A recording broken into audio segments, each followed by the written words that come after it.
လေရင်ပြန်တစ်စီးကနေဆက်မှာပြက်ကျသွားရင်အသက်ရှင်တဲ့လူတွေကိုဘယ်နိုင်ငံမှာမြုပ်နှံမလဲ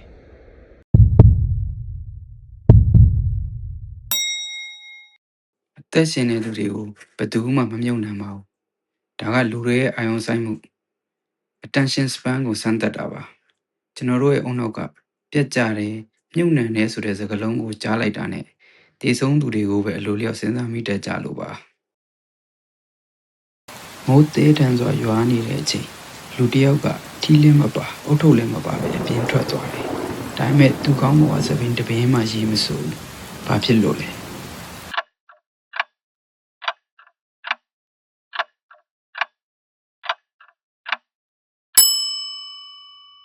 သူကကတုံးသပင်မရှိတဲ့သူဖြစ်နေလို့ပါအဖြေကရိုးရိုးလေးပဲမဲ့ကျွန်တော်တို့ကပြဿနာတစ်ခုကိုစဉ်းစားရင်အမြဲတမ်းတာမန်လူ normal assumption တယောက်အနေနဲ့မြင်တတ်တာကိုဖော်ပြတာပါတန်ထက်မြန်တဲ့လေယာဉ်တစ်စီးကတောင်ဘက်ကနေမြောက်ဘက်ကိုပြန်နေတာအဲ့ဒီလေယာဉ်ကထွက်တဲ့မိခိုးငွေတွေကဘယ်ဘက်ကိုလွင့်မလဲ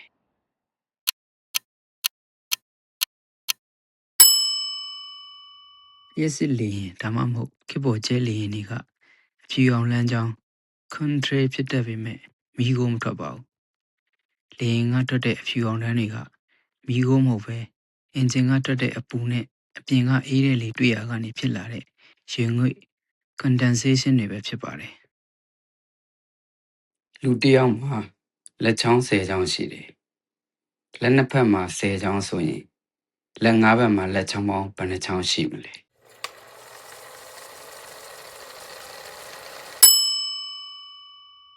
25ချောင်းပါလူအများစုက10နဲ့9နဲ့မြှောက်ပြီး50လို့ဖြေတတ်ကြလို့ပါဒါကို mental trip လို့ခေါ်ပါတယ်အုံနောက်ကလွယ်လွယ်ကူကူပတ်တန်တွေကိုပဲလိုက်ချင်တာကြောင့်အမှားမှားအယွင်ယွင်ဖြစ်တတ်တာပါသင်ကအပြေးပြိုင်ပွဲတစ်ခုမှာဒုတိယနေရာကလူကိုကြော်တက်လိုက်ရင်သင်ကဘယ်နေရာကိုရောက်သွားမလဲ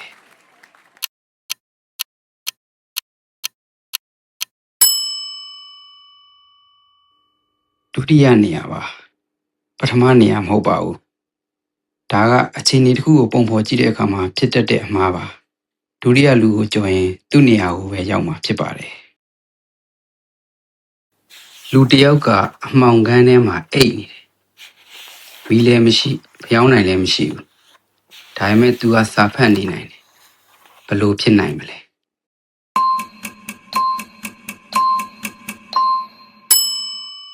သူကမျက်မမြင်စာဖတ်နေလို့ပါမျက်မမြင်စာဟာအဖုထစ်ကလေးတွေကိုလက်နဲ့ထိတွေ့ပြီးဖတ်ရတာမို့အလင်းရောင်လုံးဝမလိုပါဘူးကမ္ဘာပေါ်မှာအလေးလံဆုံးအရာကဘာလဲအဖြေကကြောက်ခဲမဟုတ်ဘူးနော်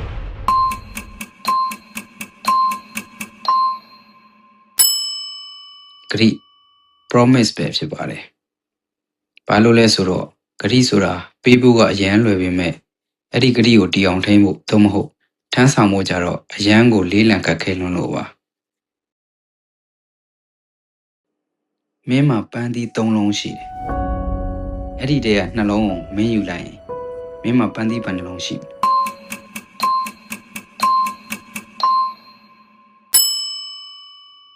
လဲ2လုံးပါလူတွေက3ထဲက2နှုတ်ရင်တစ်ကြံမယ်လို့ပဲတွေးတတ်ကြပေမဲ့ကိုယ့်လက်ထဲမှာယူထားတာက2လုံးဖြစ်နေတာကိုမိနေတတ်ကြပါတယ်ဖေဖေနဲ့သားကားတိုက်မှုဖြစ်တယ်ဖေဖေကဆုံးသွားပြီးသားကိုဆေးရုံပို့လိုက်ရတယ်ခွဲစိတ်ခန်းထဲရောက်တော့ဆရာဝန်ကဒါငါသားလေးပဲလို့ပြောလိုက်တယ်အဲ့ဒါဘလို့ဖြစ်နိုင်မလဲ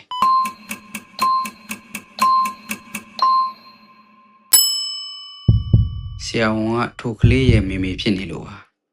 ကျွန်တော်တို့အုံနောက်ထဲမှာဆရာဝန်ဆိုတာ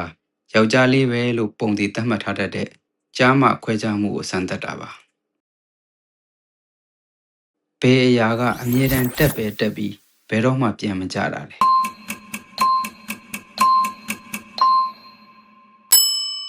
အဖြေကကုံစင်းလုံးမဟုတ်ပါဘူးလူတစ်ယောက်ရဲ့အသက်ကြီးလာတာပါဒါကသဘာဝတရားရဲ့ပြောင်းလဲများတဲ့အမှန်တရားတစ်ခုကို logic နဲ့မေးထားတာပါ